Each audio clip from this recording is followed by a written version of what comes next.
Ya, kita akan lanjut ke materi berikutnya, masih mengenai hukum Gauss. Kalau di video sebelumnya kita udah belajar tentang simetri bola dan silinder ya. Sekarang kita akan masuk ke yang terakhir, yaitu simetri bidang.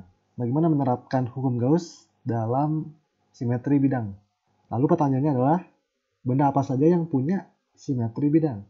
Nah, yang termasuk simetri bidang kebetulan cuma ada satu nih, yaitu bidang atau pelat yang punya luas tak hingga. Ya, jadi luasnya tak hingga. Ya, emang ini nggak realistis ya. Tapi yang nggak realistis ini itu ngitungnya gampang pakai hukum Gauss. Gitu nanti akan dijelaskan kenapa kita nggak bisa menghitung untuk yang pelat berhingga. Oke, jadi karena hanya ada satu kasus saja, langsung ya kita tinjau bagaimana cara mencari medan listrik akibat pelat tak hingga. Nah, ini dia. Ini ceritanya ada pelat dua dimensi yang punya muatan nih, luasnya tak hingga. Ini sigma menunjukkan rapat muatan. Nah, ini adalah rapat muatan yang baru. Kita udah pernah ketemu dengan lambda, muatan perpanjang. Kita ketemu dengan rho, muatan per volume. Ini sigma. Sigma adalah karena dua dimensi, muatan per luas. Ya, ini jadi rapat muatan yang dua dimensi, muatan per luas. Oke, bidang ini menghasilkan medan listrik. Carilah medan listrik itu. Nah, kalau kita ingin menggunakan hukum Gauss, seperti yang sudah-sudah, kita harus menggambarkan permukaan Gauss. Permukaan Gaussnya, kalau seperti ini, jadi seperti ini. Permukaan Gaussnya itu nanti mirip balok. Jadi gambarkan bangun tiga dimensi, menembus tajak lurus si pelatnya, dan dia punya luas penampang A. Dalam hal ini, luas penampangnya ini bentuknya persegi panjang ya. Nah, sebenarnya nggak harus kotak, bentuknya bisa juga lingkaran sih, atau bentuk lainnya. Yang penting dia punya luas penampang tertentu yaitu A. Dan A ini berhingga ya, jadi meskipun pelatnya tak hingga, kita harus gambarkan permukaan Gauss yang berhingga. Pelat ini kan bermuatan dan dia akan menghasilkan listrik ya. Nah, sebenarnya karena pelat ini punya dua sisi, ya ada sisi depan dan sisi belakang, jadi medannya nanti ada dua arah, ada yang ke sisi yang satu dan ada yang ke sisi satunya lagi gitu medan listriknya. Jadi nanti sebenarnya ketika bikin permukaan Gauss itu harus include kedua sisi. Yang ini kan udah nih ya, ini permukaan Gaussnya menonjol dari sisi yang satu. Nanti kita harus bikin lagi permukaan Gauss yang menonjol di sisi lainnya. Nah, untuk lebih gampangnya kita akan pandang si plat ini dari sisi samping. Oke, ini jadi untuk lebih jelasnya ya. Kita lihat si plat dari sisi samping. Jadi seperti ini. Carilah medan listrik pada jarak R dari si plat. Permukaan Gauss yang dibikin itu harus seperti ini jadi. Tampak samping sini nih adalah yang ini. Jadi ada yang menonjol ke sisi satu dan ada yang menonjol ke sisi lainnya. Gitu. Jadi melingkupi si platnya itu. Oke, kita langsung ya, kita gunakan hukum Gauss, integral tertutup E dot TA sama dengan kian cos per epsilon 0. Ini integralnya dievaluasi di permukaan Gauss, yaitu si balok ini ya. Oke, pertama-tama kita lihat dulu bagaimana kira-kira karakteristik dari si medan listrik.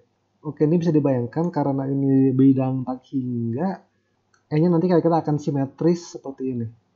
Jadi di sisi yang ini, sisi atas dia akan ke atas gini, sedangkan di sisi yang bawah dia akan ke bawah gini. Dan ini tegak lurus terhadap si permukaannya. Ini untuk E-nya. Lalu untuk DA, oke DA-nya adalah apa? Vektor normal dari si permukaan Gauss ya. Karena dia bentuknya balok, berarti ada 6 sisi harusnya. Ada 6 permukaan balok, ada atas, bawah, depan, belakang, kiri, kanan. Bagian atas itu gini ya, ini normalnya, tegak lurus. Bagian bawah juga tegak lurus ke sini. Yang kiri ke sini, yang kanan ke sini. Yang depan belakang susah digambarnya ya. Dia nanti akan masuk dan keluar dari si layar lah gitu. Nah, kita lihat sisi kiri, sisi kanan, depan dan belakang punya vektor normal yang tegak lurus terhadap si medan listrik. Jadi dot produknya 0. Ketika kita ngitung integral E dot TA itu nanti 0. Fluxnya ya, karena tegak lurus. Sisa apa? Sisa yang ini nih. Sisi atas dan sisi bawah dari permukaan Gauss. Nah, ini bisa kelihatan yang di sisi atas E dan normal bidang searah, juga yang bawah ya, sama-sama searah. Oleh karena searah, nanti dot produknya akan seperti ini. Oke, jadi ruas kirinya nanti akan seperti ini ya, EDA. Lanjut ya, yang kedua adalah kita evaluasi integralnya hanya di atas dan di bawah ya. Dan semua titik di sisi atas ini punya jarak yang sama R terhadap si plat. Begitu pula yang di bawah ya, ini juga R jaraknya. Jadi di sepanjang permukaan ini, atas dan bawah itu R-nya konstan. Oleh karena itu E-nya konstan, karena E harusnya bergantung dengan jarak ya. Jadi E-nya konstanta, jadi bisa dikeluarkan dari tanda integral. Maka nanti akan jadi seperti ini, E-nya keluar, sisa ini doang ya. Nah, tinggal evaluasi ini nih, integral tertutup dA. Integral ini artinya adalah apa? Luas dari sisi atas dan bawah, dari permukaan Gauss. Hanya sisi atas dan bawah saja. Sisi atas luasnya berapa? A. Sisi bawah luasnya berapa? A. Berarti jumlahnya berapa? 2A. Itu dia. Jadi yang luas kiri adalah E dikali 2A. Ya, karena luasnya ini kan ya, luasnya tuh A ini. Terakhir, key and close-nya nih. Key and close-nya bisa kita pecah juga. Di kasus ini itu berarti berapakah muatan yang ada di dalam si kotak merah ini. Di dalam kotak merah ini ada si pelat. Tapi pelatnya nggak seluruhnya. Pelatnya hanya yang seluas A saja. Kita mau cari muatannya kan, berarti berapakah muatan pelat tersebut. Nah, ini kita punya sigma. Sigma sama dengan muatan per luas. Berarti muatan adalah sigma dikali luas. Jadi ini sigma dikali luas. Luasnya berapa? A. Dibagi epsilon 0. Nah, ini udah mau beres.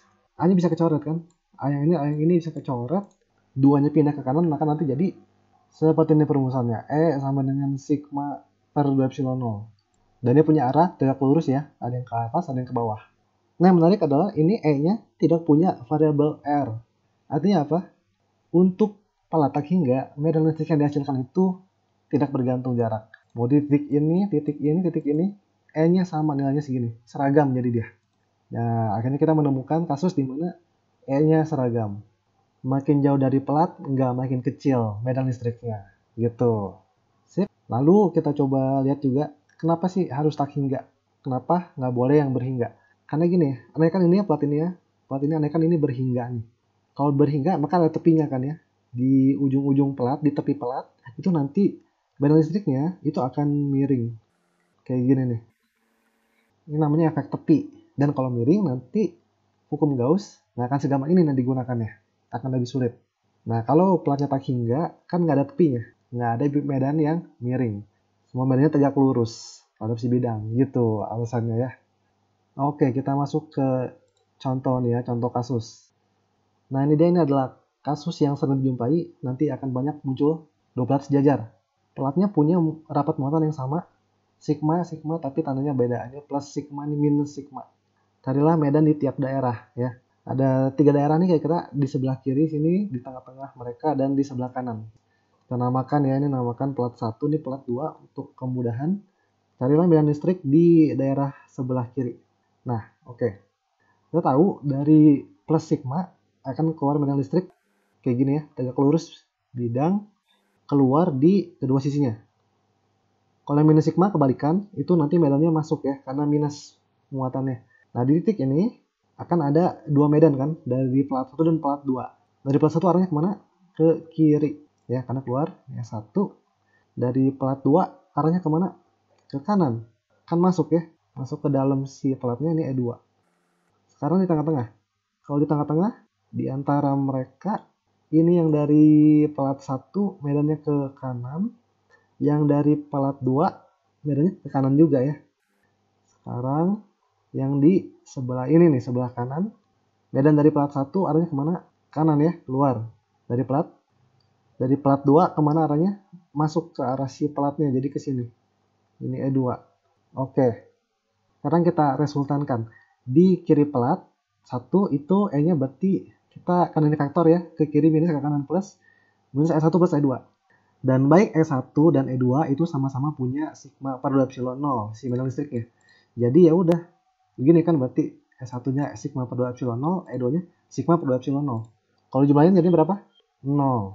Jadi di kiri pelat 1 nggak ada medan listrik. Lalu di antara mereka, E1 dan E2 sama-sama ke kanan. Positif ya, E1 plus E2. Resultannya jumlahkan jadinya apa? Sigma per epsilon 0. Jadi ada medan listrik.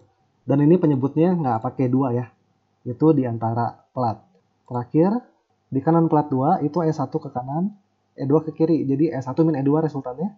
Lalu lakukan hal yang sama, maka kita peroleh 0. Oke. Jadi kita dapat hasil ya. Ternyata kalau seperti ini, maka hanya ada medan listrik di antara mereka saja. Di luar pelatnya itu 0. Nah, ini adalah hasil yang penting yang akan sering banyak diaplikasikan. Jadi, kalau kita punya pelat sejajar dengan muatan plus minus yang sama besar ya di sisinya, maka pasti akan terbentuk medan listrik seragam, uniform, dari plus ke minus. Ini kan resultannya kan ke kanan ya, dari plus ke minus jadi. Dan di luarnya nggak ada medan listrik. Oke, jadi ini tentang pelat sejajar. Kita masuk ke contoh soal terakhir ya. Ini dia, kita punya sekarang pelatnya ada banyak nih. Ada 1, 2, 3 pelat. Dan sekarang rapat muatannya beda-beda. Ini minus 3 sigma, plus 2 sigma, plus sigma. Cari medan listrik di X sama dengan setengah D dan di 2D. Oke, langsung saja. X setengah D berarti di antara pelat yang ini dan yang ini. Oke, kita namain dulu deh biar gampang. Ini pelat 1, ini pelat 2, ini pelat 3. X setengah D itu ada di antara 1 dan 2 berarti di sini. Nah, ini akan mendapat 3 medan ya, dari plat 1, 2, dan 3. Dari plat 1 arahnya kemana? Ini kan minus, berarti tarik ke dalam ya, ke sini nih. Ini 1, terus plus 2 sigma, medannya keluar ya, karena plus. Di sebelah sini berarti ke sini, ke kiri arahnya, ini E2.